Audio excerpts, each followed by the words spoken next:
Hi friends, welcome to our channel ఆత్మిక Bhargavi infinity blogs.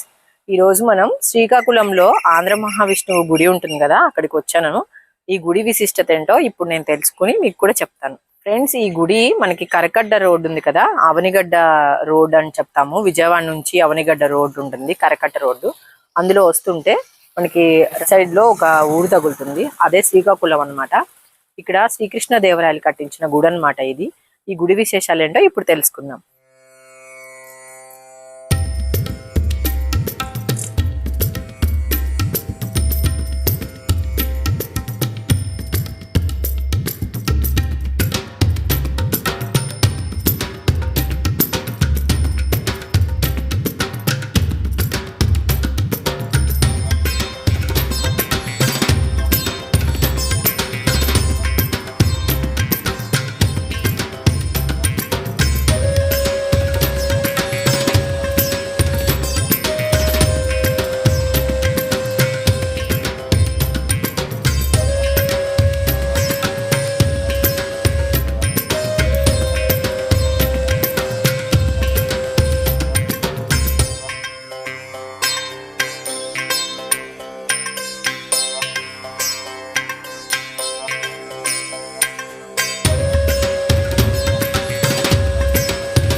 అయ్యవారు నమస్కారం.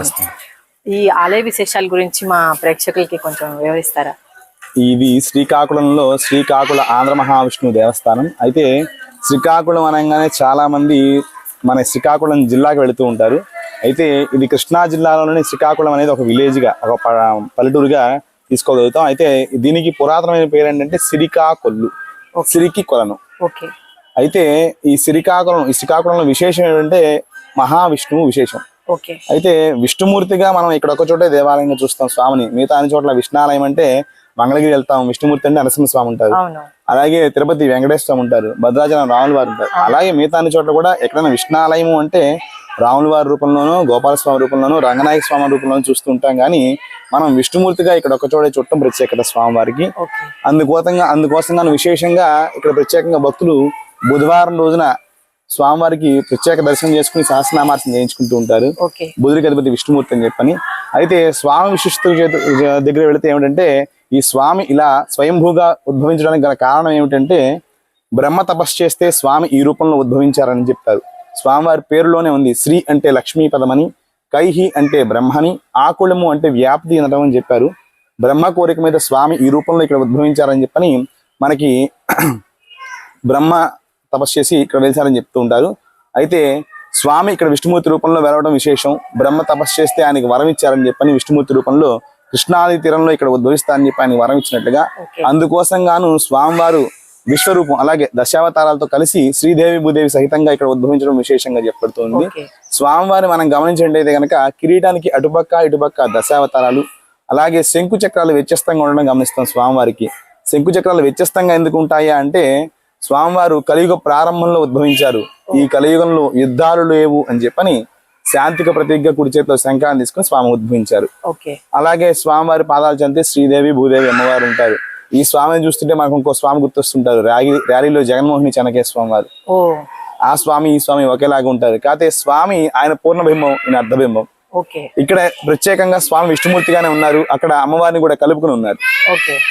అయితే ఈ స్వామి ఇలా ఇక్కడ ఉండడం కనుక చాలా మంది రాజులు పరిపాలిస్తూ వచ్చారని చెప్పని అందులో శాతవాహనులు ప్రత్యేకంగా చెప్పగలిగారు. శాతవాహనులు ప్రత్యేకంగా చెప్పేది ఏంటంటే, ఈ శాతవాహనులు పరిపాలించినప్పుడే స్వామివారి పేరుని వాళ్ళు మార్చి రాశారు. ఓ ఏమిటంటే ఆంధ్ర తొలి రాజధాని ఒకప్పుడు ఈ గ్రామం అని చెప్పని శాతవాహనులు పరిపాలించినప్పుడు ఈ స్వామివారి పేరుని శ్రీకాకుళేశ్వరుని కాస్త శ్రీకాకుళ ఆంధ్ర మహావిష్ణువుగా వాళ్ళు మార్చారన్నమాట. ఓ వాళ్ళ ఇలవేలుపుగా కొలుచుకుని ఉన్నారు. అందుకోసం గాను అప్పటి నుంచి కూడా శ్రీకాకుళ ఆంధ్ర మహావిష్ణువుగా స్వామిని కొలుచుకుంటాం. అలాగే 15వ శతాబ్దంలో కృష్ణదేవరాయలు ఇక్కడికి వచ్చారు. ఓ దక్షిణ దిగ్విజయ యాత్ర చేస్తూ వచ్చారు. ఆయన అష్టదిగ్గజ కవులు ఈ విష్ణుమూర్తి గురించి చెబితే ఆయన చూడాలని కుతూహలంతో వచ్చారు అక్కడి నుంచి. ఓ అప్పటికి మనకి ఈ రోడ్డు మార్గాలు అవి లేకపోవడం వెంట నది వెంట రావడం చేత ఆలస్యమైంది ఆయన వచ్చే సమయానికి. దేవాలయం అప్పటికి క్లోజ్ చేస్తున్నారు, మూసివేస్తున్నారు. ఓ మరుసటి రోజు దర్శనం చేసుకుందామని చెప్పని రాజుగారు అంటే తక్కువ కాదు కదా, మంది మార్బంధంతో వస్తారు కాబట్టి ఆయనకి బస ఏర్పాటు చేశారు. అదే ఈ మండపం.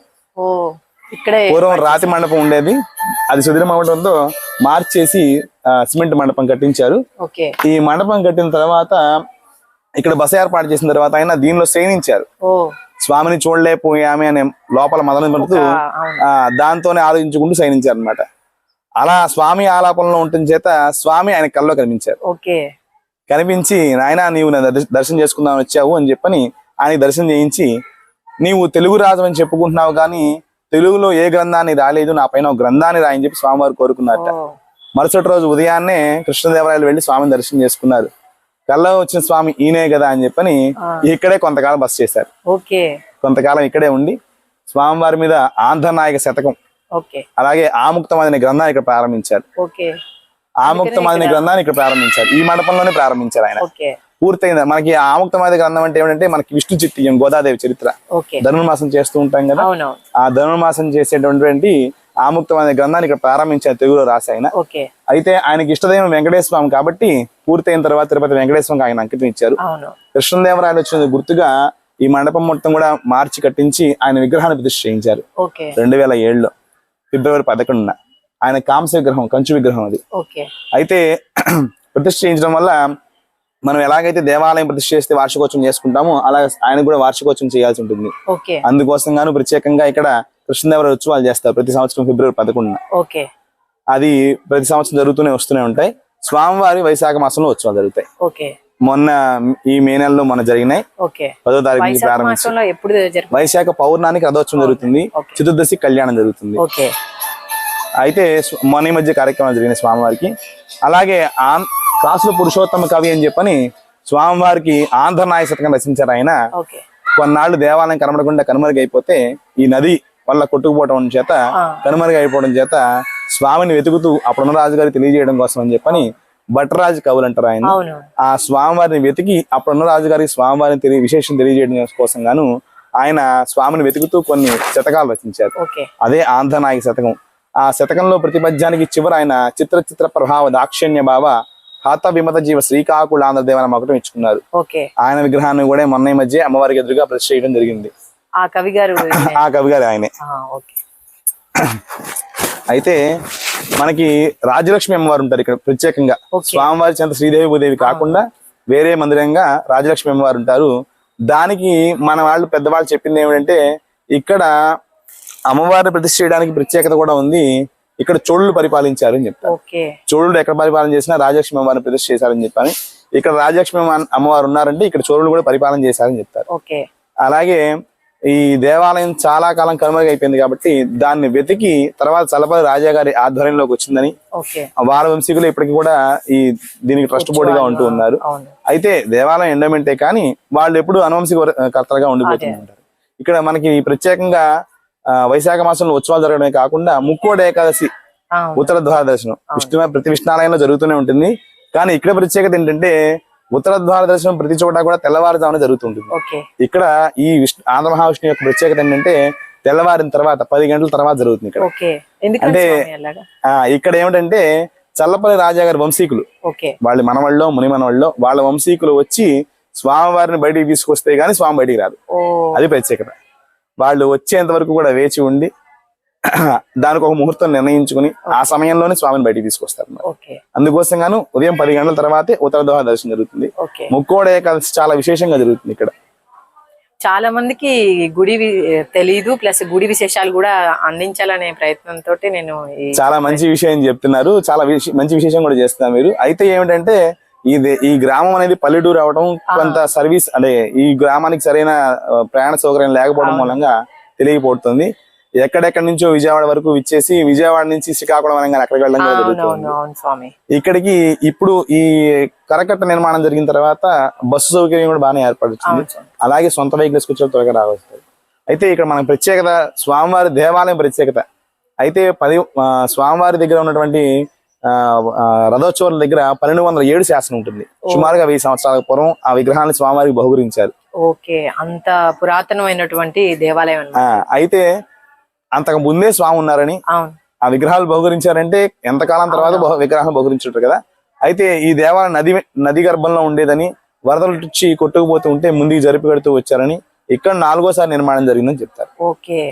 గాలిగోపురం మీద 1010 శాసనం ఉంటుంది. స్వామివారి చెంత ఉన్న రథోత్సవాల దగ్గర 1207 శాసనం ఉంటుంది. ఆ తర్వాత చాలా మంది రాజులు వచ్చారని చెప్తుంటారు.